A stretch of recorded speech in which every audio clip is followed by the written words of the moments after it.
Hello and welcome to the Spike podcast. I'm Fraser Myers, and back with me this week, as ever, we have Spike's editor, Tom Slater. Hello. And joining us down the line today, we're delighted to welcome Spike columnist and stand-up comedian, Simon Evans. Hello. Coming up on today's show, we'll be discussing the German farmers' revolt, the post office scandal, and the trigger warnings on James Bond.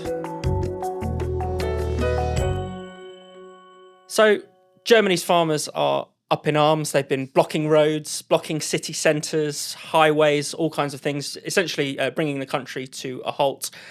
Now, ostensibly, this is about a cut to certain subsidies on their fuel and on new agricultural vehicles. But Tom, as ever, there's probably something a bit deeper than that going on here. Oh no, definitely, and very similar to the farmers' revolts that we've seen in the Netherlands and elsewhere. Undergirding a lot of it is environmental regulations, often things that originate in the EU, and just a general sense that farmers, as well as many other people in the kind of real economy, the people who are actually involved in, producing food, selling actual goods, producing energy and so on, are just being completely overlooked, if not pushed around and squashed by various governments across Europe. And it's been a remarkable kind of assertion of their right to protest, and also how central they are to an economy like Germany's or to any other. I think it's been a fascinating demonstration of the fact that various governments try to push these people around, act like they don't matter, they're on their way to a kind of carbon-free future, whether they like it or not. But when you get a few thousand tractors in the middle of the road, you can really make governments sit up and take notice of you. So there already has been an attempt to kind of ameliorate the situation on the part of the government. They've done a kind of partial climb down on some of the specific measures which had triggered this particular revolt, but it doesn't seem to be going anywhere. They're going to have their biggest day of protest on Monday, where again they're expecting to see thousands of tractors show up in Berlin. But I think it's definitely part of a broader European story, definitely, of people in the real economy who've often been on the receiving end of the kind of lofty climate targets of the elites, demonstrating that they're not willing to put up with it anymore. And long may that continue, definitely. Definitely. Simon, I mean, we often seem to forget that, the world is powered by things like fossil fuels. There's a material basis to our wealth. I mean, it's bad enough that we forget how important fossil fuels, oil and gas are, but it seems even more insane to forget how important food is. People you see these farmers holding up placards saying "No farmers, no food," and you think, how could any government forget that? Yeah, I think there has been a tendency, perhaps certainly there was before COVID for some years, to think in terms of a general drift away from some fairly traditional propositions, such as food security being an important part of a government's job, and towards a sort of globalized mindset, which thought that it didn't really matter whether we got our meat or our corn, our cereal crops, our vegetables from Holland or from in our own backyard, or whether they were imported from Argentina or China or whatever. And I think that was possibly a complacency that set in with many years of prosperity and the smooth running of global trade routes and so on. And I think the farmers are in a pretty strong position now, post-COVID and post the semi-collapse of globalized prosperity and supply routes and the inflation and so on that we've seen. Half-empty supermarket shelves are not uncommon now in Hove. I'm resisting, obviously, any kind of comment on Brexit one way or the other as an explanation, but it's obviously happening on the continent as well. It's also interesting to notice, I think, that on the continent, the farming community, for want of a better and perhaps more robust expression, are particularly well organised and tend to fight their corner in a way that you don't generally see in the United Kingdom very much. My parents live in East Anglia, which is largely a farming region, and you hardly really notice them, from one visit to the next. The fields are vast now and are largely automated. All the old pubs, their local pub is called the Jolly Farmers, but I honestly have not seen one, jolly or otherwise, in there for many years, and it feels like it's almost become an abstract proposition that somehow this land is used to generate foodstuffs. But obviously on the continent, the French farmers are very well known for being more than happy to block the roads to the ports and the docks if they don't get their way. The Dutch farmers quite recently were equally vociferous, and now the Germans are showing their strength. And I have to say, I quite like it. It does remind you, as you say, who does the real work and who has a pretty fundamental, pinch point that they can apply if they feel that they are being expected to put up with too much of the yes, the net zero thing is definitely part of it, and also just generally a disregard for people whose livelihood is not perhaps quite as glamorous or as 21st century as others that capture people's imagination a bit more. Yeah, and Tom, certainly in Holland, and you brought up the Dutch farmers there. We've seen how politicized this has become. How actually it's been a fuel of populist politics more broadly, going beyond the sort of farming issue. No, definitely, and it's been interesting, as you were saying, Simon, about how this isn't something that you would normally see in Britain, but it's something that you see in continental Europe. You read a lot of the press coverage, and it's often talking about this is not the sort of thing that Germany would usually experience, that they tend to not rise up in this kind of way, in the way that their neighbours in France might do. But I think it is also kind of reminiscent of the fact when push comes to shove, people feel like they've got no option. And even in the UK, I was sort of reminded of things like the fuel duty protests in the early 2000s, which also involved farmers to a certain degree, but it was mainly hauliers. I mean, they brought the country to a standstill in a way that Just Stop Oil or all these other disruptive protesters could never dream of doing, because they actually have a pinch point and actually have some, have some muscle to flex in a way that those groups certainly don't. And as a consequence of that, woe betide any chancellor who's tried to unfreeze fuel duty ever since. It's become very, very significant. So you definitely get a sense in which various different people from various different walks of life, but kind of united by the fact that they do work in that real economy, they do really matter, but not treated as such, are sort of finding their voice, are coming together. We saw it with the Gilets Jaunes, we've seen it with the farmers' protests, we saw it with the truckers' revolt, although that was in the context of COVID. I think it had many of the similar sort of features to it. And the other thing that's fascinating, but also quite repetitive about the way in which these movements are being received by the various governments that they're protesting against, is just the reflexive alt-right, far-right slur, which is being thrown at them in every single situation.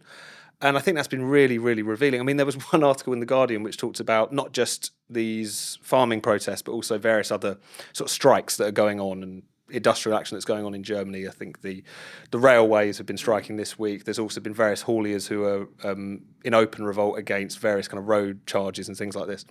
And the headline or the stand first was something along the lines of strikes in Germany could be opportunity for the far right, which I think tells you something about, on the one hand, any time that you have working class people, kind of lower middle class people, the kind of unglamorous people of the economy and society, revolt against the establishment, it's now instantly greeted with, the fascists are here, which I think is very telling. But also how these movements are completely divorced from the left in general. They don't seem to be particularly interested in them. They can't lead them even if they wanted to, and they tend to fall in behind with various members of the kind of more centrist establishment with condemning them as just, the AfD intractors, as seems to have been the case in Germany at this point. So it's really fascinating about these protests, how we're seeing them crop up everywhere, but also how they seem to be eliciting almost exactly the same scornful response from every government that they're agitating against. And I think it is fascinating to see these kinds of revolts crop up in Germany, because it is one of those countries, as you said, Tom. It's not a country that normally revolts, but even the rise of the AfD is very unexpected. A couple of years ago, even during COVID, people were saying Germany's a country that's got everything right. They've followed the exact kind of every sort of liberal playbook that every bien pensant centrist thinks it's an amazing country and it's so beautifully governed.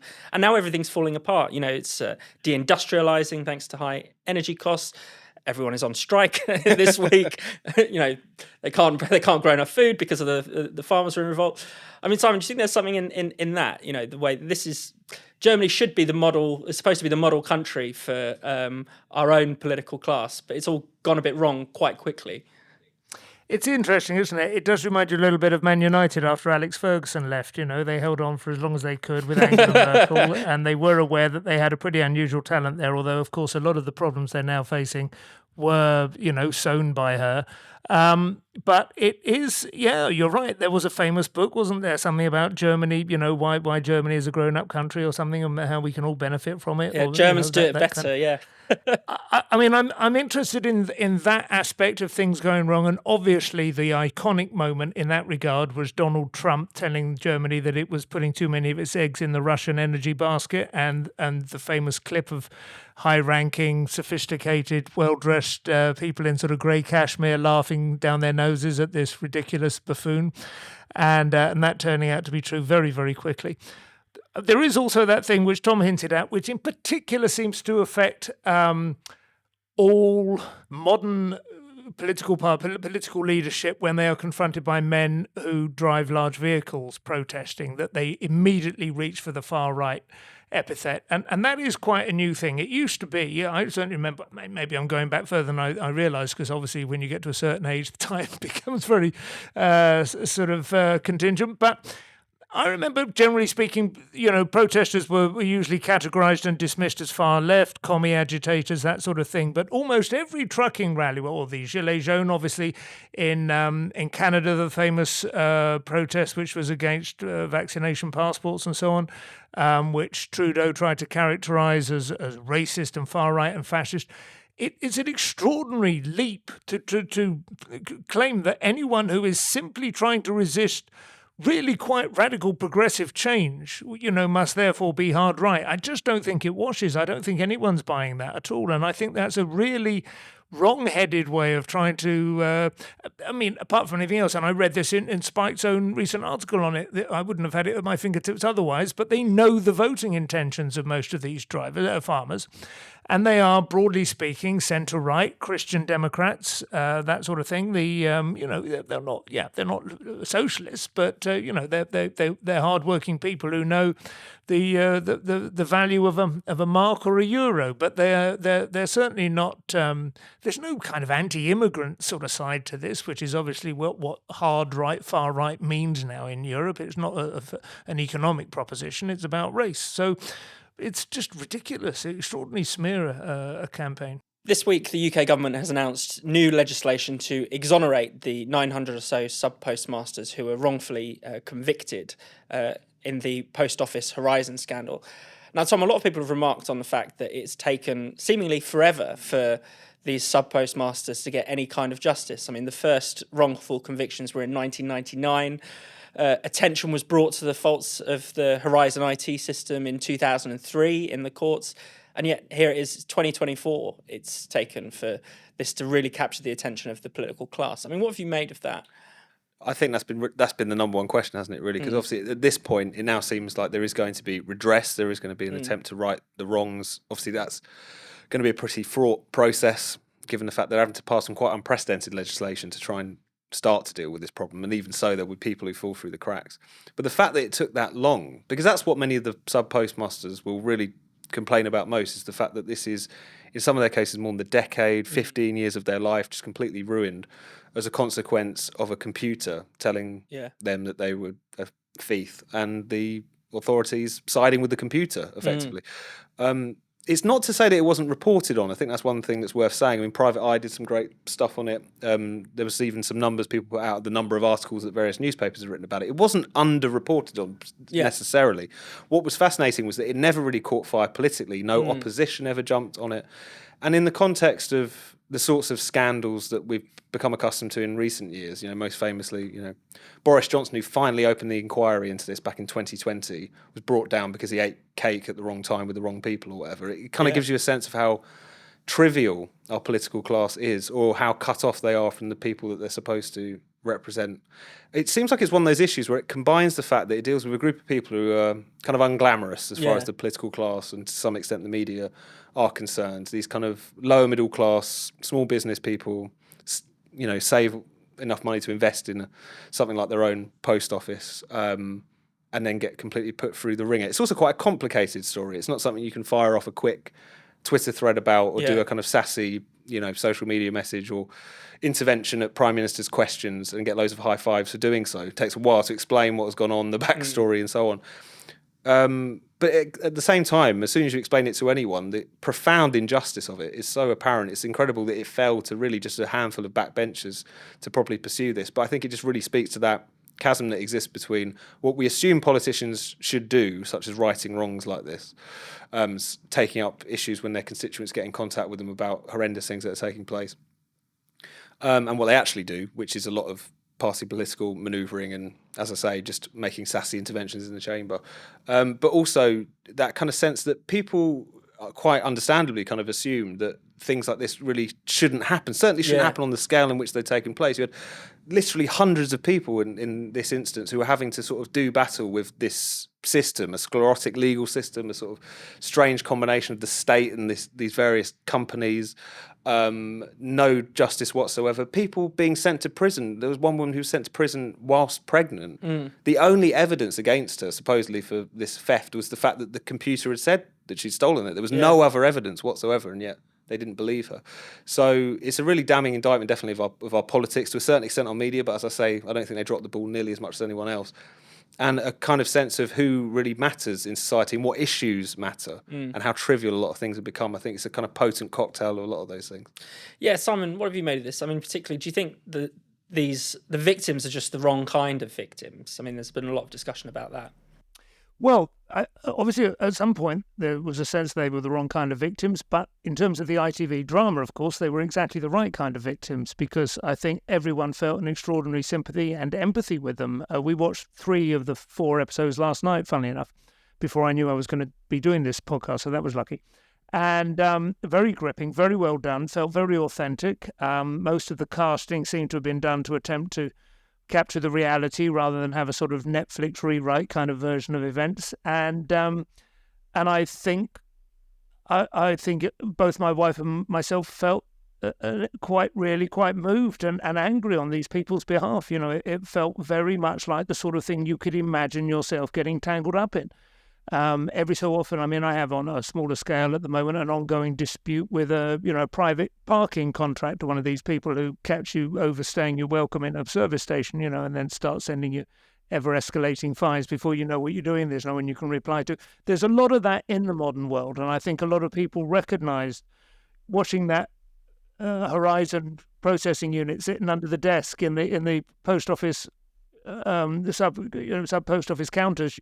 I think, oh God, I've felt a certain kind of anxiety because there are things like that in my life, and you just think if that started to go wrong, I don't know what I would do, and I can imagine it happening.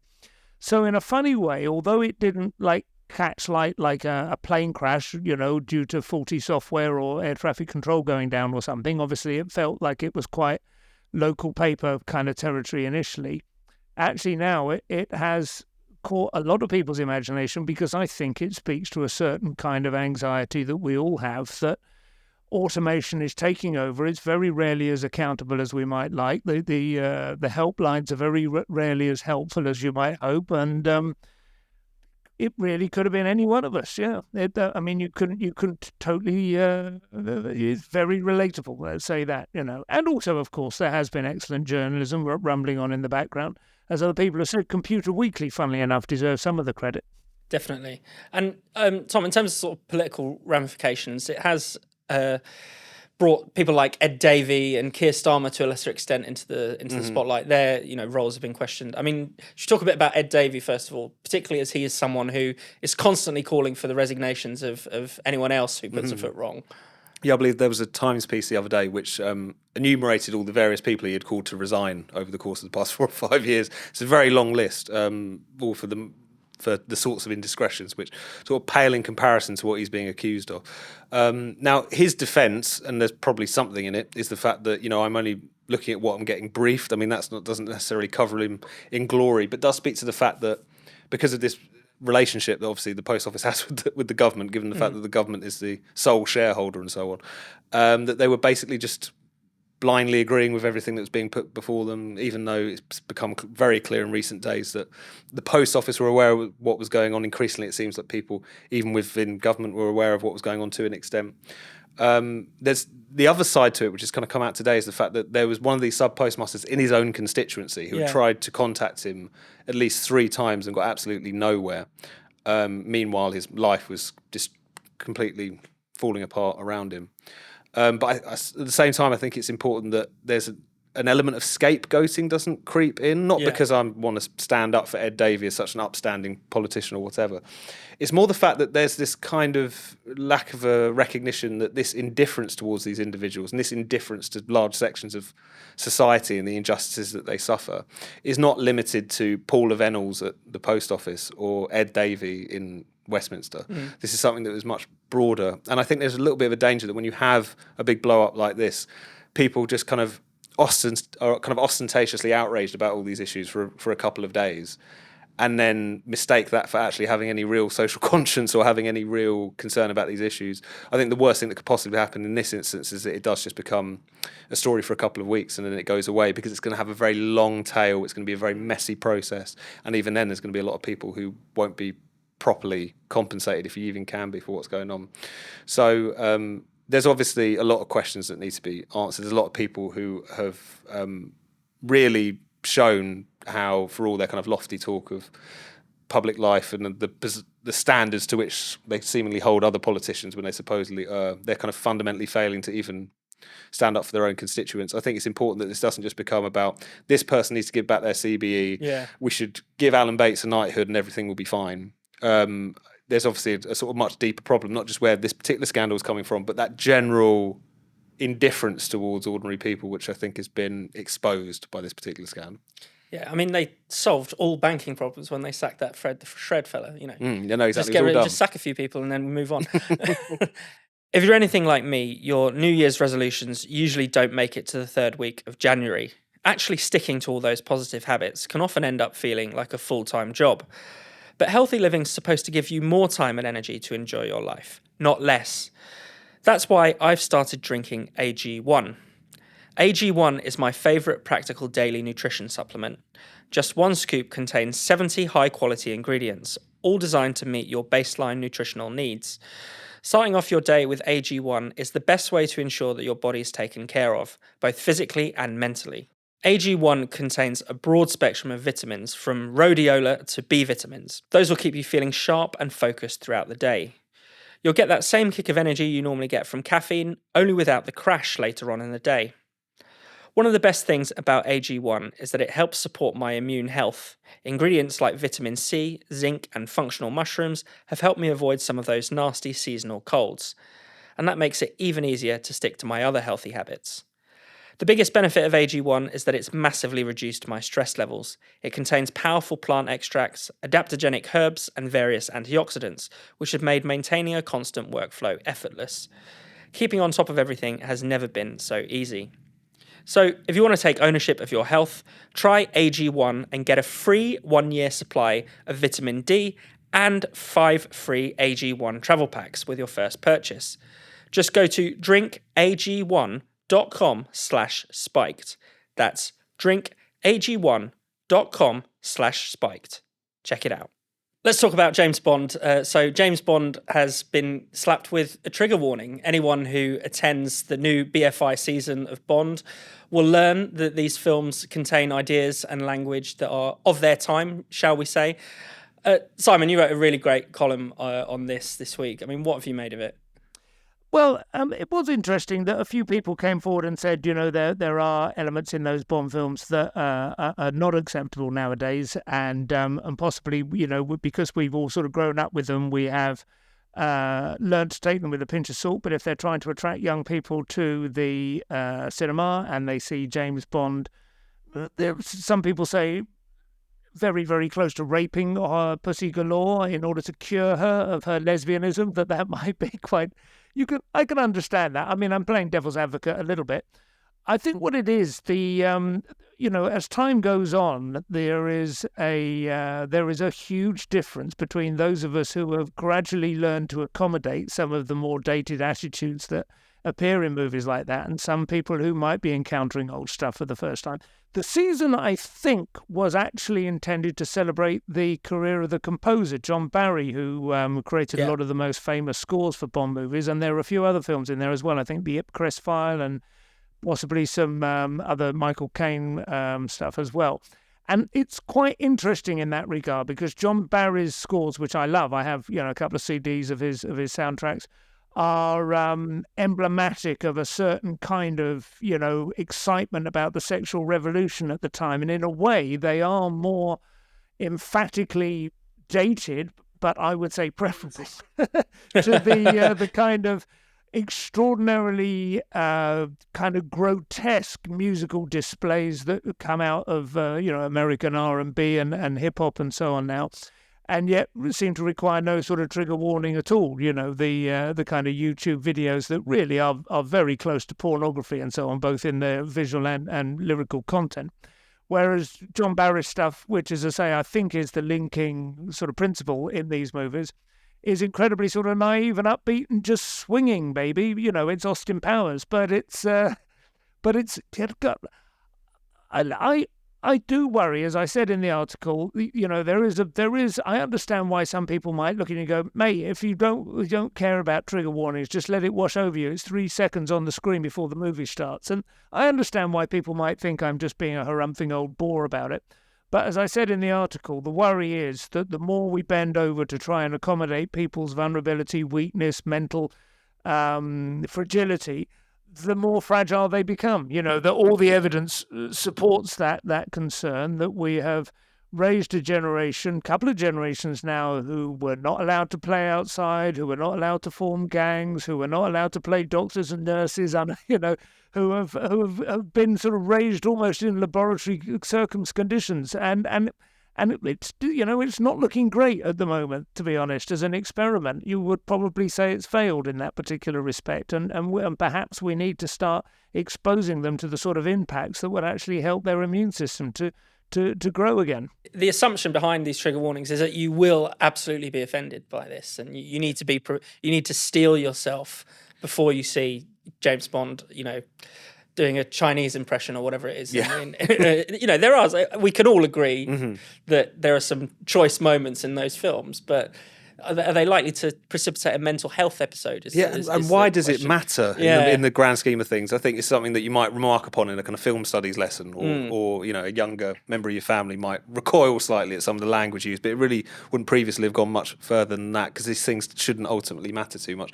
But I think what you're saying there, Fraser, points to one of the reasons why it is worth taking these things up, because on the one hand, these trigger warnings, yes, they are fleeting. What difference does it make? They do hold the entire audience in contempt to some degree. If you very much kind of casting, particularly young people, they seem to be aimed at as so fragile that they can't even engage with a piece of culture that was produced, longer than 5 years ago. That's very irritating. I think the other thing about these trigger warnings and the fact that they're being slapped on films, increasingly books and novels. I mean, there was a kind of spate of stories recently about, Virginia Woolf's To the Lighthouse getting a trigger warning about it might reflect attitudes that are no longer acceptable today, given that it's a novel about kind of an upper crust family going on their holidays. It does, there's not a hell of a lot in there. It's not like they suddenly black up halfway through it, but nevertheless that was put on there. I think this thing that you increasingly see happening with culture, and I think particularly when it happens to popular culture of a certain vintage, I think another reason it grates on people is because there's this kind of implied contemptuous attitude to the sorts of things that people who are still bopping around, not necessarily that old, culture that they also enjoyed. So I think a lot of this, these trigger warnings and the kind of the standing in judgment, stern judgment of something like a James Bond film from 30 or 40 years ago, I think people are also interpreting it as part of that broader kind of cultural condescension against people and for the things that they like and for the TV and the films that they used to enjoy and so on. So I think that there are reasons to oppose it, but also, as Simon said, the fundamental thing is it's obviously having the opposite effect. If these things are supposedly to protect against vulnerability and fragility amongst the population, it's clearly feeding it. I mean, trigger warnings were always supposed to be, when they were first sort of came up with, and you'd see them crop up on university campuses, it was very specifically supposed to be about people with PTSD or something. Yeah. And even on those terms, various psychologists have pointed out it fails, because you shouldn't kind of wrap someone in cotton wool to try and protect them from their own particular actual triggers.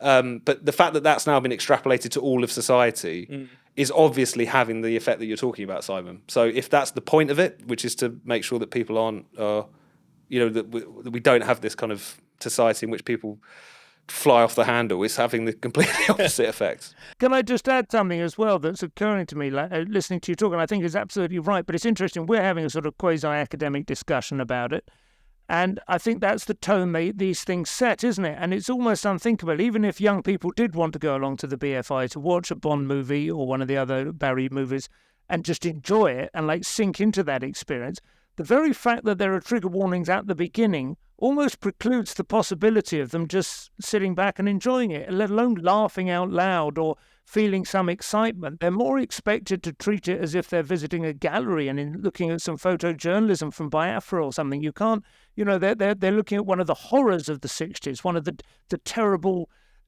artifacts of unreconstructed masculinity before we got a handle on it. And that's a terrible shame. They should be celebrating the music, the fashion, the devil may care attitudes.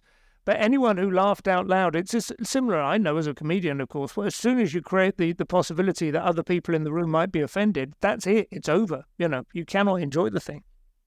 Yeah, and I think, trigger warnings are not in a censorship in and of themselves, but they do also create a climate of censorship. I mean, I almost think they're a little bit like on those maps where you see "Here be dragons." Yeah. Don't go there. This is dangerous. And we've also seen a similar phenomenon with older text, is the sort of rewriting by sensitivity readers. These phenomena are all of a piece, even if trigger warnings are not directly censorious. No, definitely. And I think Simon described it so well as well. It becomes this kind of obstacle between you and the artwork, or a kind of barrier between you and what it is that you're supposed to actually be engaging in. And it casts it in a kind of suspicious light. It suggests, as you were saying there, Simon, that at best it's a kind of like artifact of some bigotry that we should just examine and learn from rather than actually enjoy in any meaningful sense. And I think it is bound up with a general kind of discomfort, not just with the potential of art and literature to shock or whatever, but also just this profound discomfort we have even with the relatively recent past. These trigger warnings, it's seemingly kind of slapped on anything that wasn't made 5 minutes ago. And just seems to be that any kind of scant reminder of an era in which whether the topics that might be discussed, the kind of stereotypes that might be being bandied around, some of just the language maybe being used, a lack of representation or diversity as is currently being talked about, is so toxic and corrupting that you need to be, if not insulated from it completely, at least heavily warned about. I think just speaks to that real discomfort with any kind of vestige of how society used to be. And it's just odd because this sense that the bad old days, it now seems to reach up until at least the 2000s. And that's a recent development, it feels like. That was when Russell Brand was rampaging around. No, exactly. There's a lot of articles around that. Maybe I didn't realise it reached that far. But as you're saying, Simon, like culturally and historically, young people in particular are being encouraged to believe that there's nothing salvageable or enjoyable whatsoever from before then. And considering the kind of cultural and to a certain extent political wasteland we've been living in for quite some time, that's a very strange attitude to adopt, I think. Yeah.